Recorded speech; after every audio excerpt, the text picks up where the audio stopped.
Pourquoi les Ivoiriens doivent dissoudre la Commission électorale indépendante CEI? Première partie. Chers auditeurs, l'heure est grave.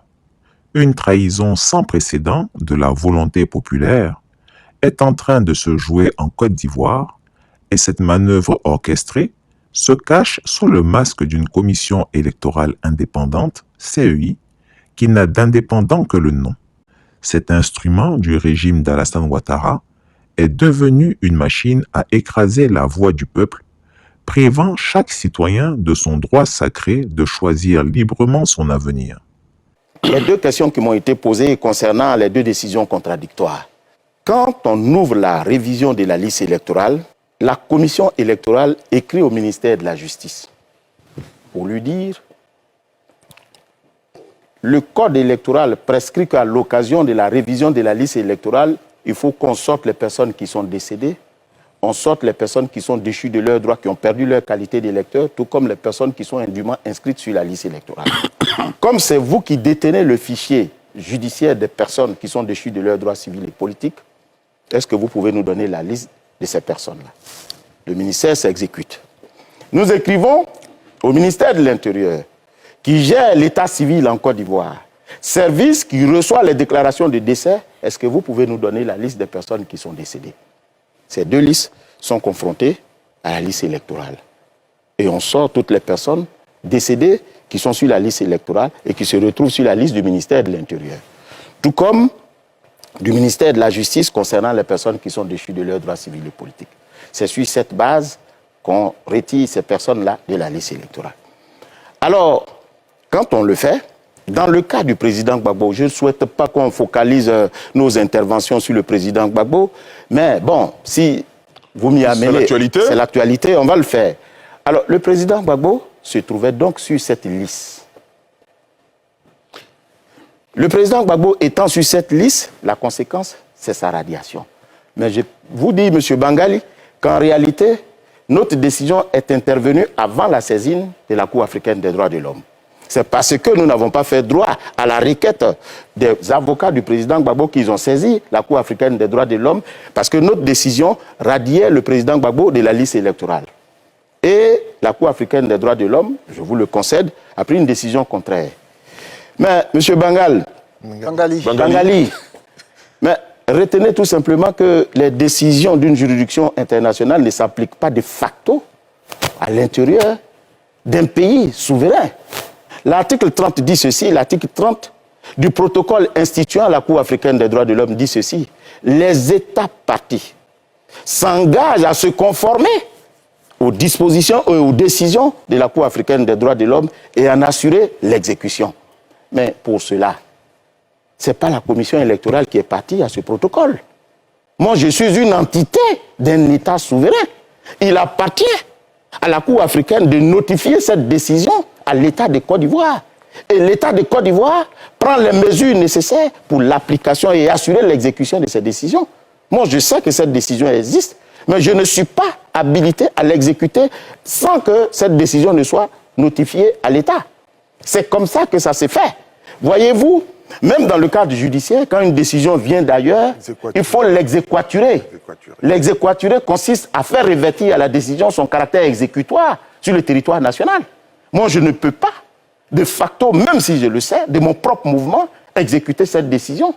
Il faut la notifier à ceux qui sont partis, c'est-à-dire qui représentent officiellement et constitutionnellement l'État à l'étranger.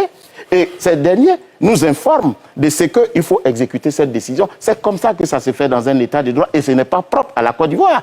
Il y a une sagesse africaine même qui dit, même si tu sais que quelque chose t'appartient, attends qu'on te donne. Je sais que cette décision existe, mais juridiquement parlant, je ne peux pas l'exécuter parce qu'il y a des mesures à prendre et je vais vous dire pourquoi. L'article 12 dit quoi? Les décisions du tribunal en matière de la liste électorale ne sont pas susceptibles de voie de recours. Et quand on a radié le président Gbagbo de la liste électorale, ses avocats ont saisi la commission électorale indépendante en 2020 et lui ont demandé de l'inscrire sur la liste électorale. On leur a répondu, nous ne pouvons pas l'inscrire parce qu'il y a une décision de justice qui est devenue définitive qui fait qu'il ne peut pas être inscrit sur la liste électorale. Ils ont saisi à cet effet le tribunal du plateau a confirmé la décision. Ce faisant, la décision n'est pas susceptible de voie de recours, puisque c'est l'article 12 qui le dit. Et l'article 12 du Code électoral, qui n'est rien d'autre que l'expression de la volonté du peuple des députés de Côte d'Ivoire. Alors, fort de cela, une décision régionale d'une cour africaine prend le contre-pied de cette décision. Mais il faut d'abord modifier cette disposition qui dit que les décisions du tribunal ne sont pas susceptibles de voie de recours. Parce que cette décision-là va à l'encontre d'une décision qui dit qu'elle n'est pas susceptible de voie de recours. Donc, ce sont des mesures nationales à prendre d'abord. Et ces mesures nationales peuvent être d'ordre administratif, d'ordre constitutionnel, d'ordre juridictionnel ou même politique. Voilà. C'est-à-dire que peuvent amener une modification de la loi, une révision constitutionnelle ou l'annulation d'un acte administratif ou même la reprise d'un procès. Ce sont ces mesures nationales-là qu'on prend d'abord pour que la commission puisse exécuter la décision. Mais tant que cette décision n'a pas été notifiée à la commission, pour que celle-ci puisse s'exécuter, mais je ne peux pas, je ne coûte pas aux portes. Très bien. C'est de ça qu'il est question. Alors je voudrais terminer sur ce point. On me dit que c'est 2 poids 2 mesures. Mais qu'est-ce que vous en savez? Il y a des cas, surtout concernant les personnes qui se trouvaient dans la même situation que le président Gbagbo. Mais c'est la loi de 2018, la loi d'amnistie de 2018, qui a dit ceci, que toutes les personnes qui se trouvent dans la même situation que le président Gbagbo pouvaient bénéficier de cette loi d'amnistie à condition qu'ils ne soient pas parmi les 3 cas. Les personnalités en procès devant une instance judiciaire internationale. 2e cas, les militaires. Et 3e cas, les groupements armés. Voilà les 3 cas qui étaient exclus du bénéfice de la loi d'amnistie de 2018. Ce faisant, le président Gbagbo n'était pas présent, il était en instance judiciaire. Voilà pourquoi le président Gbagbo n'a pas bénéficié de cela. Le ministre Blé Goudé également était en instance judiciaire. Voilà pourquoi ils n'ont pas bénéficié de cela. Mais tous ceux qui n'étaient pas dans les 3 cas ont tous bénéficié de la loi d'amnistie. Voilà pourquoi M. Katina se retrouve sur la liste électorale. Voilà pourquoi M. Akengbo se retrouve sur la liste électorale. Parce que, ayant bénéficié de la loi d'amnistie. Face à ce pillage de notre démocratie, il est impératif de réagir. Voici pourquoi les Ivoiriens doivent exiger la dissolution immédiate de cette institution corrompue et manipulée. Moi, je préfère prévenir. C'est parce que je ne veux pas que la Côte d'Ivoire brûle que je dis ça maintenant. C'est pas après, je vais venir faire de gros discours. C'est maintenant. La CEI là, que moi je vois là, elle va brûler la Côte d'Ivoire. Or, ceux qui ont la mémoire courte et qui ne reconnaissent rien, j'ai été prévenu, c'est moi qui ai organisé l'élection de 2010. La CEI là ne peut pas organiser l'élection de 2020. Quand même, reconnaissons à Gbagbo le mérite que la CEI là était présidée par son adversaire et ses opposants. La CEI n'est qu'un fantôme d'indépendance ou un outil de domination au service du clan Ouattara. Depuis sa création, elle a été modelée pour favoriser le pouvoir en place. Avec une composition écrasante en faveur du RHDP, le régime contrôle toutes les étapes du processus électoral. Au niveau central, 13 des 17 membres sont proches du pouvoir. Sur les 490 présidents de commissions locales, la quasi-totalité sert les intérêts du RHDP. Un système verrouillé et un réseau d'influence et de manipulation transforment chaque vote en une mascarade dont les résultats sont prédéterminés. Loin de nous protéger, la CEI se dresse contre nous, privant chaque Ivoirien de son pouvoir. Ce n'est pas la première fois que la CEI fait preuve de passivité face à des fraudes électorales. En 2010, puis en 2020, cette institution est restée silencieuse face à des violences électorales et à des manipulations flagrantes des résultats. Plus grave encore, lors de ces scrutins, des bureaux de vote dans des zones favorables à l'opposition ont été fermés ou retardés volontairement, montrant ainsi la complicité de la CEI dans la privation des droits démocratiques des Ivoiriens. Ce système ne se contente pas de truquer les votes. Ils volent aussi le futur de nos enfants et étouffent les espoirs de notre jeunesse. Amnesty International et Human Rights Watch dénoncent des milliers d'électeurs fictifs inscrits frauduleusement dans les bastions du régime, tandis que des jeunes, principalement opposés au pouvoir, sont radiés des listes. Ces anomalies sur les listes ne sont pas des erreurs. Elles sont le fruit d'un plan froid et calculé pour manipuler chaque voix.